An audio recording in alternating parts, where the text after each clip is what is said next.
आज से 1 साल पहले जब राजा रघुवंशी मर्डर केस हुआ था, उसी से इंस्पायर होकर के इस साल केतन अग्रवाल मर्डर केस होता है। दोनों केस में कॉमन एक चीज होती है कि पहाड़ पे ले जाके धक्का दे दिया। राजा रघुवंशी केस में उसकी वाइफ सोनम रघुवंशी अपने लवर के साथ मिलकर प्लान बनाती है, फिर हस्बैंड वाइफ दोनों हनीमून मनाने के लिए मेघालय जाते हैं और वहां पे वो अपने हस्बैंड का मर्डर कर देती है। इसी केस से इंस्पिरेशन लेती है पुणे में रहने वाली सिया गोयल। सिया गोयल इस केस को स्टडी करती है, देखती है कि सोनम रघुवंशी ने क्या गलतियां करी जो मैं नहीं करूं। वो अपने फियांसे को लेके जाती है लोहगढ़ फोर्ट, एक पहाड़ टाइप ऊंचाई वाले एरिया पे, और वहां से धक्का दे देती है। आज हम बात करेंगे कि दोनों केस आपस में लिंक कैसे हैं। Welcome to jury talks. Myself Sachin, I am a law student and today we gonna discuss the Raja Raghuvanshi murder case, the case which is known as the honeymoon murder case. 29-year-old Raja Raghuvanshi Madhya Pradesh के इंदौर में रहता है अपनी family के साथ। राजा अपने family business को manage करता है रघुवंशी ट्रैवल्स को। वो लोग बसेस को रेंट पे देते हैं, इस तरह से उनका बिजनेस अच्छा चलता है। जहां तक मैंने पढ़ा, रिसोर्सेज जो मैंने देखे, इंटरव्यूज पे देखा, न्यूज में देखा, मुझे एक चीज समझ में आई कि राजा बहुत रिस्पॉन्सिबल पर्सन था। वो एक आज्ञाकारी बेटा था, इसलिए जब बात शादी की आई तब राजा ने बड़ी आसानी से ही हाँ कर दिया अपने पेरेंट्स को।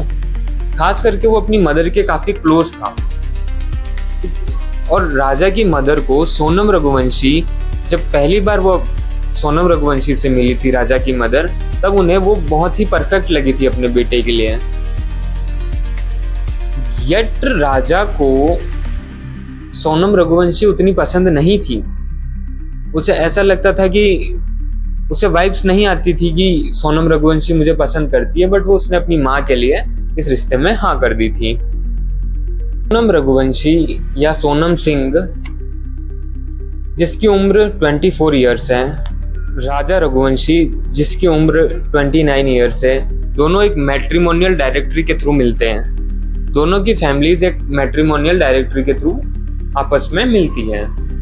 इस डायरेक्टरी में क्या होता है कि पर्टिकुलर ग्रुप, जो कि सेम कास्ट से कह दो या सेम बैकग्राउंड से कह लो, वो उस डायरेक्टरी में अपने आप को रजिस्टर करवाते हैं कि जिनकी भी बेटा बेटी हो आपस में रिश्ता करा सकें। इस तरह से दोनों फैमिलीज आपस में इंट्रोड्यूस होती है एक दूसरे की तरफ, और इवेंचुअली दोनों ही फैमिलीज दोनों ही बच्चों को आपस में पसंद करने लगती है। ये कि सोनम कौन थी? सोनम राजा की तरह ही इंदौर में रहती है।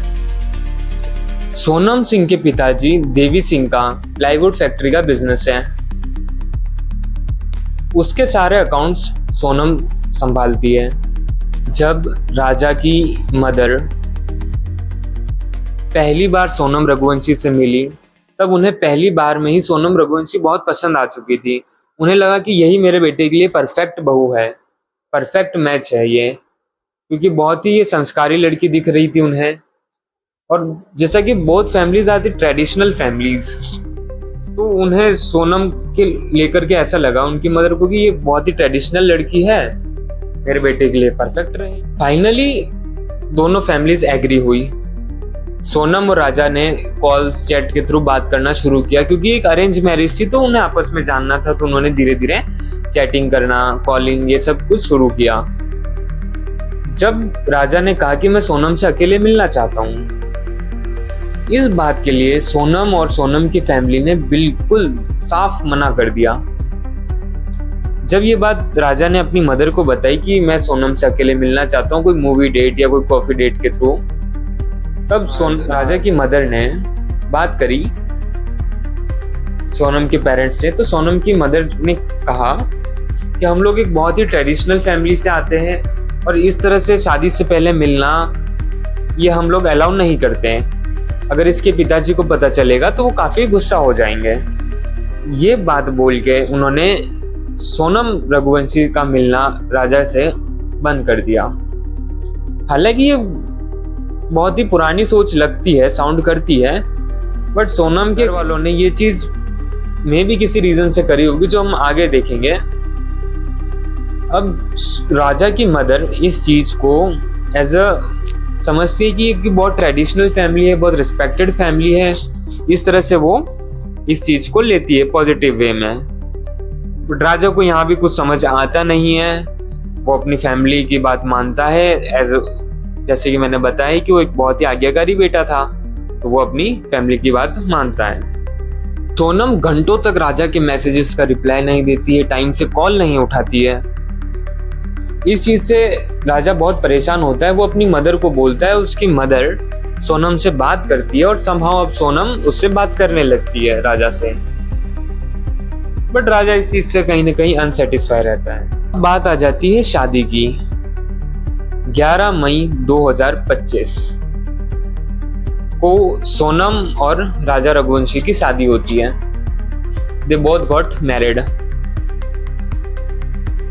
11 मई 2025 को सोनम और राजा की शादी होती है और बहुत ही धूमधाम से होती है। सब लोग बहुत ही खुश थे। अब धीरे धीरे सोनम आती है, घर में एडजस्ट होने लगती है धीरे धीरे। शादी को 1 वीक भी नहीं हुआ था, सोनम हनीमून पर जाने की जिद करती है। कहती है कि मुझे मेघालय घूमने जाना है, हनीमून के लिए जाना है। इस चीज के लिए सोनम रघुवंशी बहुत ही उतावलापन, बहुत ही जल्दीबाजी दिखाती है।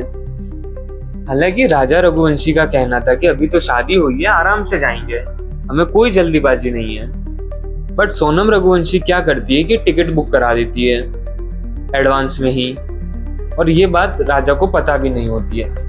जब ये बात राजा को पता चलती है कि टिकट्स बुक हो रखी है, वो अपनी मदर से, अपने फैमिली से कंसल्ट करता है। तो उसकी फैमिली कहती है कि ठीक है बेटा, टिकट्स बुक हो रखी है तो आप लोग जाओ और 6-7 दिन में वापस आ जाना। लेकिन यहाँ पे ट्विस्ट ये होता है कि Sonam Raghuvanshi return ticket book नहीं करती है। उसका कहना होता है कि हम लोग 6-7 दिन में वापस आ जाएंगे। अब बारी होती है हनीमून पर जाने की। 19 मई 2025 को ये लोग हनीमून के लिए निकलते हैं। हनीमून पर जाते टाइम एयरपोर्ट पर राजा रघुवंशी अपनी मदर को कॉल करता है, वीडियो कॉल। राजा रघुवंशी की मदर गले में गोल्डन चेन और हाथ में रिंग्स देखती है राजा रघुवंशी के। वो कहती है कि बेटा ये सब क्यों लेके जा रहे हो, आप ट्रिप पे जा रहे हो। बट सोनम ने जिद करी थी कि नहीं, आप सोने की चेन पहन लीजिए, रिंग्स पहन लीजिए। तो इस तरह से, और वो अपनी वाइफ की विश मना नहीं करना चाहता था, तो वो गोल्ड चेन और गोल्डन रिंग्स कैरी कर लेता है अपने साथ में ही। 2025 को सोनम रघुवंशी, राजा रघुवंशी मनलिखित विलेज मेघालय में पहुंचते हैं। वहां से वो लोग अपना ट्रैक शुरू करते हैं नॉन ग्रेट नाम की जगह पर, जो ट्रैक 2.6 किलोमीटर का होता है। ट्रैक में खड़ी चढ़ाई होती है, खड़ी उतराई होती है, बहुत ही रिस्की ट्रैक होता है, येट वेरी ब्यूटीफुल। 23 मई 2025 सुबह 5:30 बजे लोकेशन शिप्रा गेस्ट हाउस से सोनम रघुवंशी, राजा रघुवंशी ने चेरापूंजी के लिए वहां से रवाना होते हैं। ये लोग एक स्कूटी रेंट करते हैं। सुबह 10 बजे के करीब इन्हें एक लोकल गाइड स्पॉट करता है, जिसका कहना है कि मैंने राजा रघुवंशी, सोनम रघुवंशी को 3 और लोगों के साथ देखा। अब ये लोग नॉर्थ ईस्ट के तो थे नहीं, तो ये लोग क्या बात कर रहे थे उस गाइड को उतना समझ नहीं आया। 23 मई के बाद Raja Raghuvanshi, Sonam Raghuvanshi no contact to the family. इनका अपनी फैमिली से कोई कॉन्टेक्ट ही नहीं था कि ये लोग कहाँ हैं, क्या कर रहे, इनकी फैमिली को कुछ आइडिया नहीं है। अब जब फैमिलीज को शक होने लगा कि ये लोग कहाँ हैं, उन्होंने मिसिंग कंप्लेंट फाइल करी। राजा रघुवंशी के भाई मेघालय जाते हैं, वो लोग वहां भी मिसिंग कंप्लेंट फाइल करते हैं पुलिस को। मेघालय पुलिस इन्हें ढूंढने लग जाती है। हालांकि वहां पे बारिश का मौसम था, इतने ही हैवी रेन में भी वो लोग उन्हें ढूंढ रहे होते हैं। मेघालय पुलिस को राजा रघुवंशी की रेंटेड स्कूटी मिलती है, वो भी अबंडन किसी सड़क के किनारे। वो ऐसे ही उन्हें अबंडन मिल जाती है। वहां से उनका शक और बढ़ता है इस चीज को लेकर के। अब सीधा सीन शिफ्ट होता है 2 जून 2025 पे। Location Wei Sawdong waterfall. यहाँ पे पुलिस एक डिस्टर्बिंग डिस्कवरी करती है। मेघालय पुलिस को राजा रघुवंशी की सेमी डिकम्पोज्ड बॉडी मिलती है और इस न्यूज़ ने राजा रघुवंशी की फैमिली को पूरी तरह से हिला के रख दिया। दे वर इन शॉक, ये क्या हुआ। राजा रघुवंशी की मां को बहुत गहरा सदमा लगा। येट राजा रघुवंशी की फैमिली ये सोच रही कि हमें किसी तरह सोनम तो मिल जाए, क्योंकि राजा की बॉडी से गोल्ड चेन, गोल्डन रिंग्स गायब थी, तो उन्हें लगता है कि ये किडनैपिंग का केस है, जबकि ऐसा नहीं होता है। राजा की बॉडी के पास में ही कुछ दूर उन्हें एक मर्डर वेपन मिलता है, एक खंजर, जिसे डाउ कहते हैं वहाँ की लोकल लैंग्वेज में। ये खंजर पोस्टमार्टम में पता चलता है कि एक नया खंजर है और जो कि मर्डर वेपन है। इसी से राजा को स्टैब किया गया है और खाई में धकेला गया है। पोस्टमार्टम में ये चीज पता चलती है कि एक न्यू मर्डर वेपन लिया गया, जो कि नागा लोग यूज करते हैं, जो कि नागालैंड से रिलेटेड है। डाउ एक नागा वेपन है, नागा लोगों का औजार है। तो समहाउ यहाँ पे ये चीज क्लियर होने लगी कि इसे पोर्ट्रे किया जा रहा है, कि जो डिस्ट्रैक्शन किया जा रहा है कि मेन किलर से किस तरह से मेघालय के लोकल लोगों को यहाँ पे बदनाम किया जाए। तो यहाँ पे पुलिस को समझ में आने लगता है कि ये एक डिस्ट्रैक्शन है, क्योंकि यहाँ पे किलर ने एक लूप होल छोड़ दिया था कि उसने नागा वेपन यूज किया था मेघालय में। अब सीन शिफ्ट होता है 9 जून पे। 9 जून को रात को 1:30 बजे एक कॉल आता है, एंड गेस व्हाट, वो कॉल किसका होगा। कॉल होता है सोनम रघुवंशी का। सोनम रघुवंशी कॉल करके कहती है कि मैं उत्तर प्रदेश के काशी ढाबा से बात कर रही हूँ, मुझे नहीं पता मैं यहाँ पे कैसे आई, और वो राजा का जिक्र तक नहीं करती। अब फैमिलीज को लगता है कि ये कोई किडनैपिंग रॉबरी का केस है, तो फैमिली सोचती है कि हम लोग सोनम को, एटलीस्ट सोनम हमारे पास आ जाए।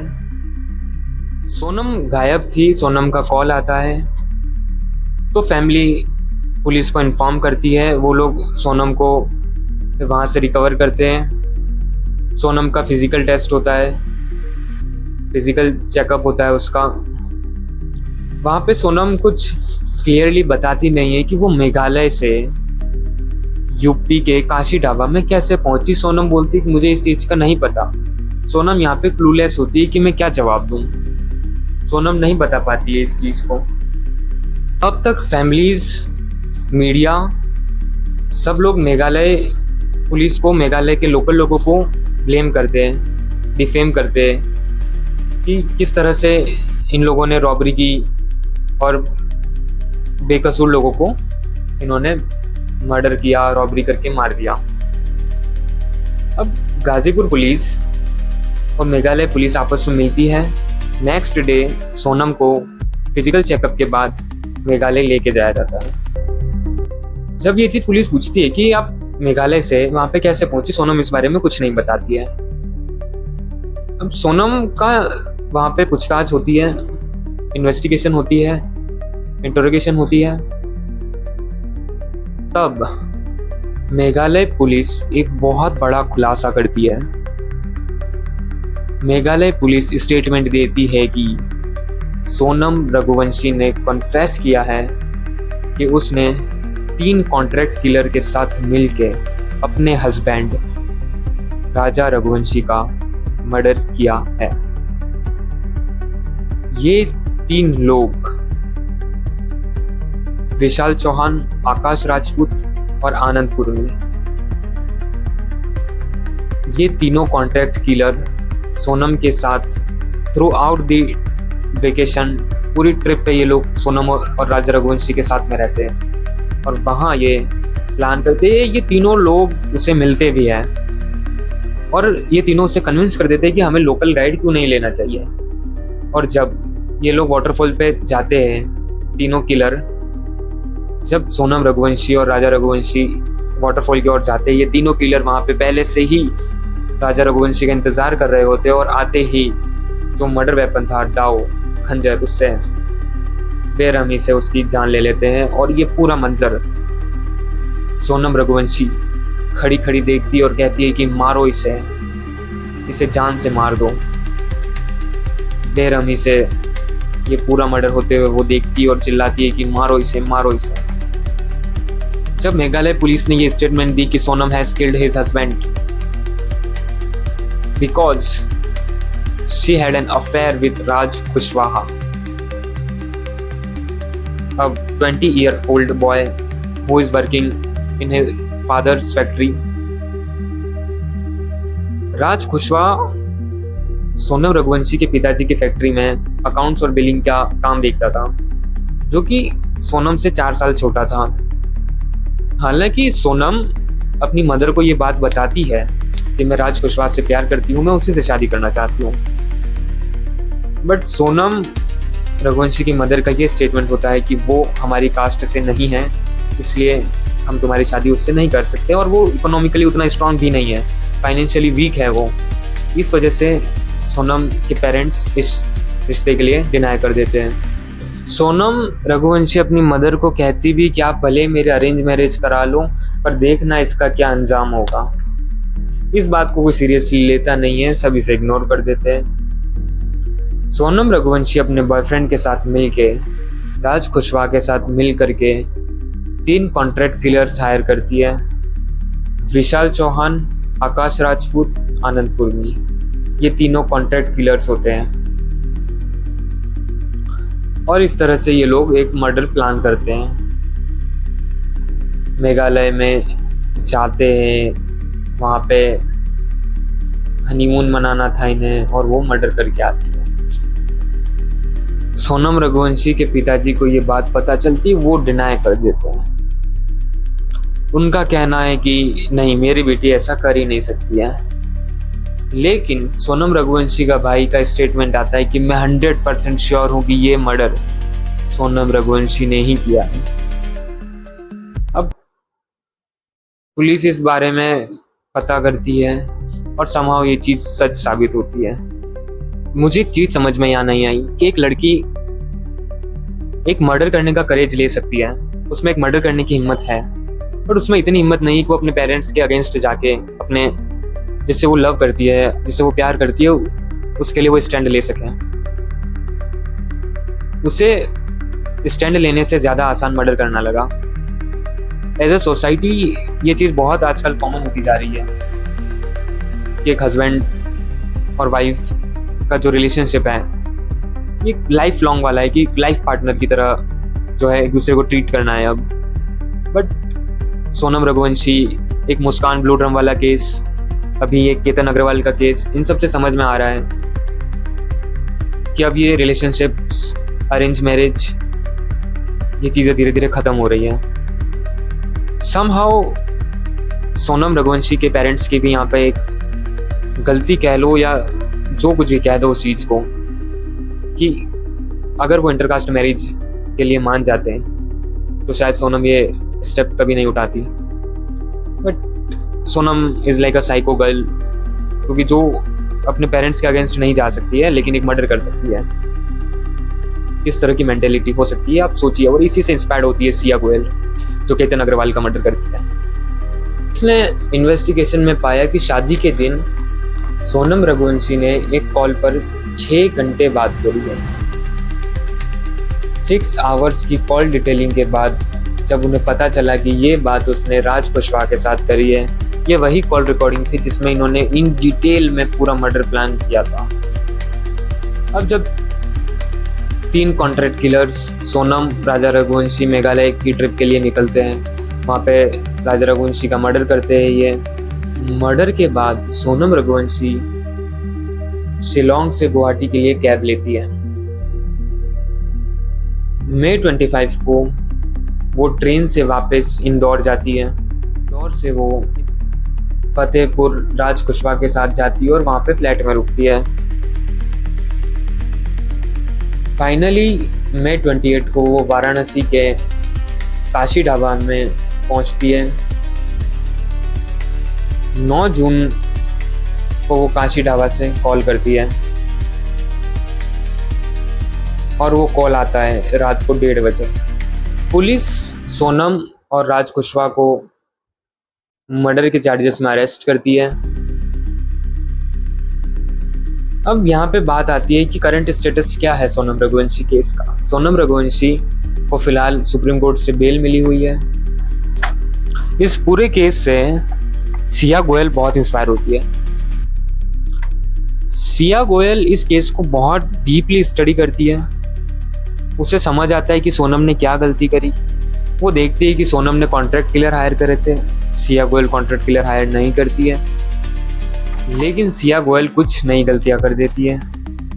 ये वीडियो यहाँ तक देखा है तो इसे चैनल को सब्सक्राइब कर दो और वीडियो को ज़्यादा से ज़्यादा शेयर करो। इसी तरह की क्राइम स्टोरीज में लाता रहूँगा और फिलहाल के लिए गुड बाय।